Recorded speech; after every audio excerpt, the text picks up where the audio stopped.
Influencers Instagram, YouTube, Facebook போன்ற social மீடியாவில் fashion, beauty, fitness, food இப்படி பல துறைகளில் நிறைய ஃபாலோவர்ஸ் வச்சிருக்கிறவங்கள இன்ஃப்ளூயன்சர்ஸ்னு சொல்கிறோம். நீங்களும் இன்ஃப்ளூயன்சர் ஆகலாம்.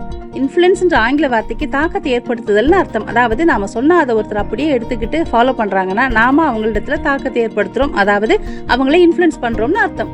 அந்த வகையில டீச்சர்ஸ், டாக்டர்ஸ், விளையாட்டு வீரர்கள், அரசியல் தலைவர்கள் எல்லாருமே இன்ஃப்ளூயன்சர்ஸ் தான். ஏன்னா அவங்களும் அவங்கள பின்பற்றவங்கள இன்ஃப்ளூயன்ஸ் பண்றாங்க. அவங்க மட்டும் இல்ல, நீங்க ஒரு சாதாரண ஹோம் மேக்கரா, இல்லத்தரசியா இருக்கலாம். நீங்களும் உங்க கணவர், பிள்ளைகள், வீட்டாரை இன்ஃப்ளூயன்ஸ் பண்ணலாம்.